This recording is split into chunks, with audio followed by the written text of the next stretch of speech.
Have you ever sat in a quiet room, holding your phone, wondering, why haven't they called? The children you once held in your arms, the ones you sacrificed so much for, why do they now seem so distant? And worse, why does it feel like the respect you once had is slowly slipping away? It's a question many parents never dare to say out loud, but they feel it in their bones. And if this silent pain lives inside you, too, then this video is for you. Because no, you didn't fail. And no, it's not too late. Today, I'll be sharing 8 quiet but powerful actions you can take, not to beg for attention, but to reclaim your peace, dignity, and the respect you deserve, without causing conflict or heartbreak. These are real steps, based on the stories of wise elders just like you, who turn their silence into strength. Before we begin, if you believe every parent deserves to feel valued and respected in their later years, please consider subscribing. Your presence here makes a difference. Let's begin. Number 1, don't react in anger. Pause and reflect. The sting of being ignored by your children is unlike any other pain. It's not loud. It doesn't scream. It lingers quietly, like a heaviness in the chest. And when that pain builds up, the natural response is to react, to call and say, "Do you even care about me anymore?" But here's the truth. Reacting in anger rarely leads to healing. It often pushes people further away. Let me tell you the story of Mr. Tanaka, a retired school teacher in his 70s. He had spent his entire life shaping young minds with patience and kindness, but when it came to his children, the silence was deafening. They hardly visited. When they did, they barely spoke. And on one particularly painful day, he stared at his phone after yet another unanswered call.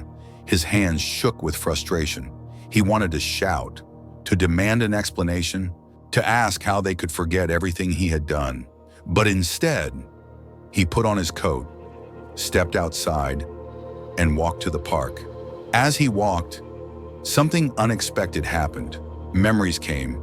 His first classroom, his wife's laugh, the time his son fell off his bike, and he stayed up all night icing a bruised knee. And in those memories, Mr. Tanaka remembered something vital. His worth was not measured by how often his children called. It was built over a lifetime of love, sacrifice, and integrity. No phone call could erase that. That day, he came home with a new sense of calm. He didn't shout, he didn't chase. He simply chose to carry his dignity like a quiet flame. This is the power of pausing to reflect, because when we respond with raw emotion, we often create walls instead of bridges. We give away our peace in hopes of control, but when we pause, we return to ourselves. We remember who we are, not just parents, but whole human beings with a life beyond our children's approval. So the next time you feel that surge of sadness or anger, try this. Put the phone down, step outside, breathe. Remember everything that makes you you. You are not forgotten. You are not small. You are not powerless. Your dignity is yours to keep. And when you act from a place of calm, self-respect, others will feel it too. Number 2, rebuild your own life. Find new purpose. One of the most transformative things you can do when your children begin to drift away is not to chase after them, but to turn gently inward and begin rebuilding your own life. Many parents make the mistake of waiting by the phone, waiting for a knock at the door, waiting for a birthday remembered or a text returned. But waiting turns into longing, and longing, when unmet, becomes pain. The truth is, you don't have to wait. You can choose, at any moment, to become the center of your own life again. Let me tell you about Mrs. Elena. She was in her late 60s when her husband passed away. In the beginning, her children would call every weekend, then every other week, then months would pass in silence.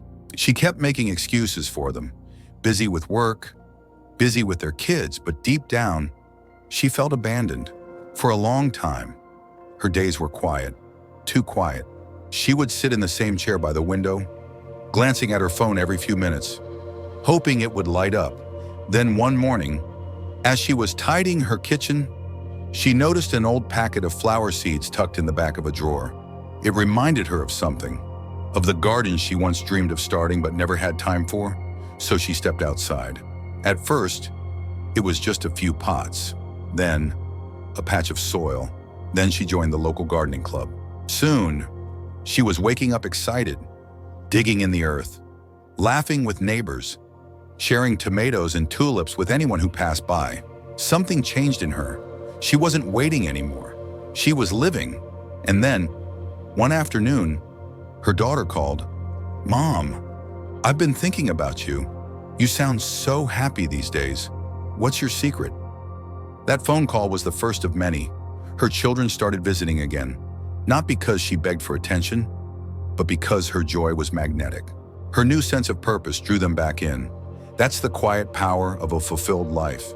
When you begin to nurture yourself, when you step into a life that brings you joy, everything around you begins to shift. The energy changes. People notice. You see, a parent who radiates happiness and independence becomes much harder to ignore, not because they're loud, but because their presence becomes undeniably strong. So ask yourself, what have you always wanted to do but never made time for? Was it painting, volunteering, learning a new instrument, joining a book club, traveling to that one place that always whispered to you? Start there. This is not about proving a point. It's about reclaiming something sacred. You're right to be the center of your own story again. And when you do that, something beautiful happens. You stop living in their shadow and begin standing fully in your light. And in that light, they may just find their way back to you. Number 3, communicate your feelings wisely. When your children pull away, when they forget to call, forget your birthday, or speak with indifference, it's only human to want to ask, "Don't you care about me anymore?" But what if the way we ask becomes the very thing that builds a wall? You see, when we speak from pain, our words carry sharp edges. They may be justified, even true, but truth without tenderness often shuts the heart we're trying to reach. Instead of confrontation, what if we chose connection? Let me share the story of Mr. Peterson, a retired carpenter known for his quiet hands and gentle soul. He hadn't spoken to his son, James, in nearly 6 months. Every morning, he'd glance out the window, half hoping to see a familiar car in the driveway. But the days passed in silence. His friends told him to be firm, call James, demand answers. But something inside Mr. Peterson whispered a different path. So one evening, he sat at his kitchen table, the same table where James once did homework, and wrote a letter. It wasn't long. It wasn't bitter. It simply said, "James, I've been thinking about you a lot lately. I miss our conversations. I miss hearing about your life. I just want you to know, I'm always here. And I'm proud of you, no matter what." He mailed it the next morning and didn't expect much. But 3 days later, his phone rang. "Dad," James said. His voice was soft, almost unsure. "I got your letter. I didn't realize how long it had been. I'm sorry." What followed was not an apology forced by guilt, but a conversation born from sincerity. They talked for nearly an hour, and it became the first of many calls that slowly rebuilt a bridge they both thought was gone. The lesson? Words matter. Not just what we say, but how we say it. A sentence filled with blame closes the heart. But a sentence filled with honesty and care? It opens doors. Instead of, "Why don't you call me anymore?" Try, "I miss hearing your voice." Instead of, "You never visit." Say, "I've been thinking of you and hope you're doing okay." There is strength in vulnerability. It shows your children that you don't need to control them to love them. And in return, they may begin to open up, not out of obligation, but from a place of renewed connection. You have the power to lead with grace. And sometimes, one letter, one sentence, one softened voice is all it takes to remind someone where home is.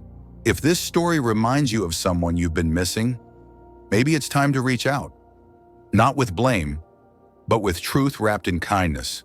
And if you want more stories like these, more ways to rebuild bridges and restore peace, make sure to subscribe. Your next chapter is just beginning.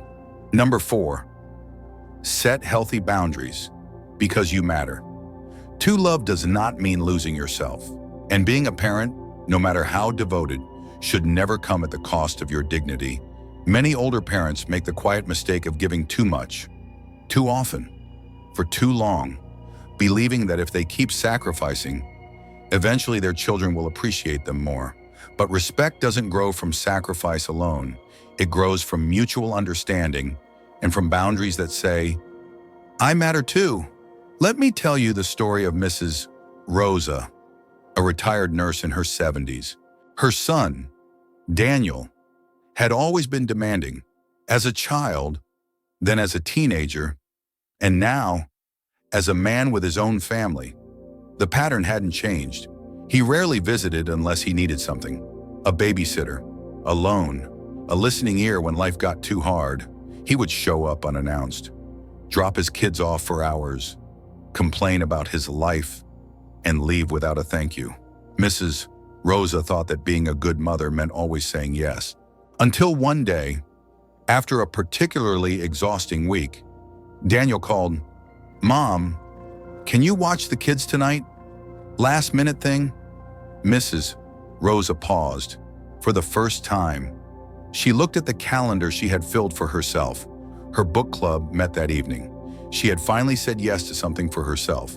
So she took a breath and replied, gently but firmly, Daniel, I love you, but I already have plans tonight. I'm not available. Silence, then surprise, then a bit of frustration on his end. But Mrs. Rosa didn't waver, and she didn't apologize for living her own life. In the weeks that followed, something began to shift. Daniel didn't stop asking for help, but he began to ask politely. He started calling ahead, saying thank you, even asking how she was doing, because for the first time, he saw his mother not as a background character in his life, but as a woman with her own. Setting boundaries doesn't mean building walls. It means drawing lines of love and self-respect. Lines that say, I am still here for you, but I will not abandon myself in the process. Too often, parents tolerate disrespect because they fear losing connection. But the truth is, boundaries strengthen relationships. They teach others how to love you better. So if your children have grown used to taking more than they give, pause, reflect, and ask yourself, what is the cost of always saying yes?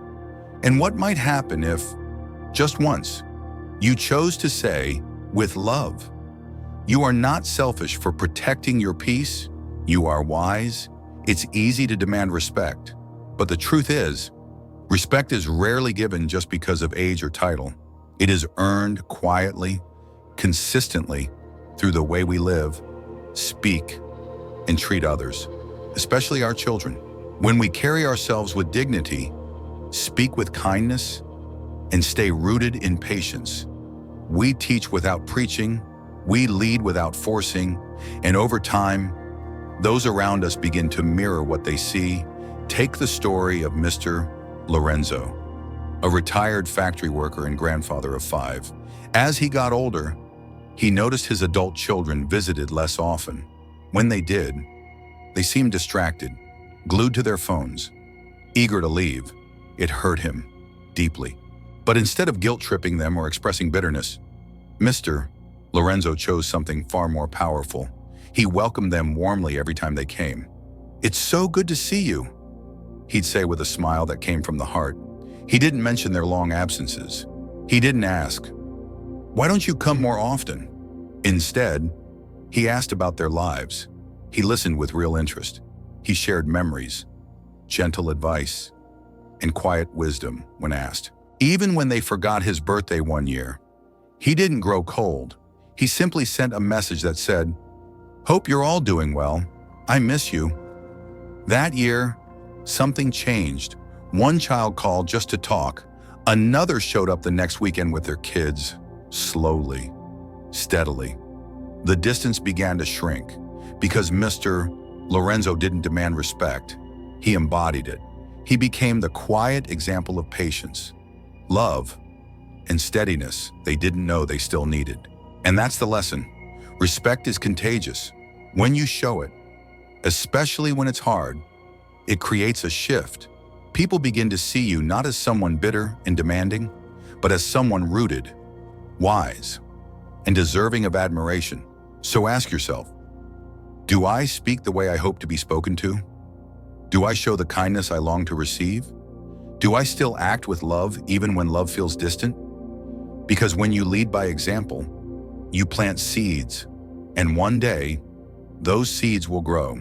Maybe not immediately, but they will. You don't need to chase validation.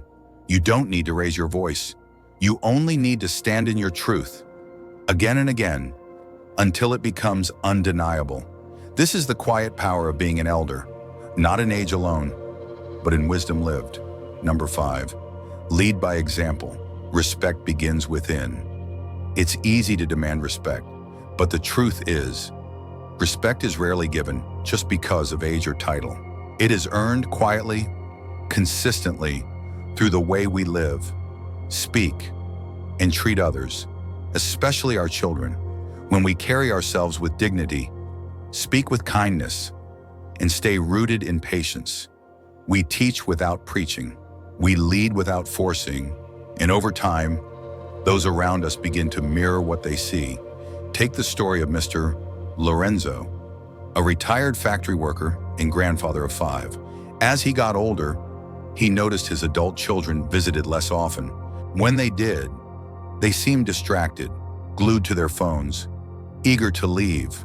It hurt him deeply, but instead of guilt-tripping them or expressing bitterness, Mr. Lorenzo chose something far more powerful. He welcomed them warmly every time they came. "It's so good to see you," he'd say with a smile that came from the heart. He didn't mention their long absences. He didn't ask, "Why don't you come more often?" Instead, he asked about their lives. He listened with real interest. He shared memories, gentle advice, and quiet wisdom when asked. Even when they forgot his birthday one year, he didn't grow cold. He simply sent a message that said, "Hope you're all doing well. I miss you." That year, something changed. One child called just to talk. Another showed up the next weekend with their kids. Slowly, steadily, the distance began to shrink because Mr. Lorenzo didn't demand respect. He embodied it. He became the quiet example of patience, love, and steadiness they didn't know they still needed. And that's the lesson. Respect is contagious. When you show it, especially when it's hard, it creates a shift. People begin to see you not as someone bitter and demanding, but as someone rooted, wise, and deserving of admiration. So ask yourself, do I speak the way I hope to be spoken to? Do I show the kindness I long to receive? Do I still act with love even when love feels distant? Because when you lead by example, you plant seeds, and one day, those seeds will grow. Maybe not immediately, but they will. You don't need to chase validation. You don't need to raise your voice. You only need to stand in your truth, again and again, until it becomes undeniable. This is the quiet power of being an elder, not in age alone, but in wisdom lived. And if this truth has reminded you of the kind of person you want to be, you're not alone. We are building a community of those who believe dignity is a daily choice. If that speaks to your heart, I hope you'll subscribe and stay with us. The journey continues. Number 6, stay financially independent. Quiet strength earns deep respect. There's a truth that few speak about openly, but many feel deeply. As we age, we wonder, will our children take care of us when we can no longer take care of ourselves? But here's a more powerful question. What if you didn't need them to? The quiet strength of financial independence is one of the most underestimated sources of dignity in old age. Not because you need to prove anything, but because when you can stand on your own, you change the entire dynamic of how others see you. Let me share the story of Mr. and Mrs. Carter, a retired couple in their 70s. After decades of work and sacrifice, they finally retired. At first, they weren't sure what came next. Their house felt too big, their schedule too empty. Their children assumed that their parents would need financial help, or at least regular check-ins to make sure the bills were covered. But the Carters had made a quiet plan. They downsized to a smaller home in a friendly neighborhood. They sold items they no longer needed. They adjusted their lifestyle, not with sadness, but with wisdom. They didn't eat out every night. They chose experiences over things. They lived simply, but with intention. And most importantly, they never once asked their children for money. Over time, their children noticed. They began to say things like, "You two seem so in control. How do you do it?" Eventually, the roles reversed. Mr. and Mrs. Carter found themselves offering financial wisdom to their children, not the other way around. Their independence didn't just give them peace, it gave them presence. It allowed them to walk into any room, any conversation, with quiet confidence. And that kind of confidence, it commands respect without a single word. Now let's be clear, there's no shame in needing help. Life is unpredictable. Illness can strike. Jobs can vanish.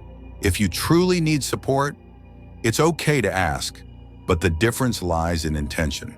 When you choose to do what you can for yourself, when you make mindful decisions to protect your future, you show your children what true strength looks like. You're not a burden. You are a foundation. And when you live like one, others lean, not out of obligation, but admiration. So take a look at your finances, not with fear, but with curiosity. What can be simplified? What unnecessary weight can be lifted?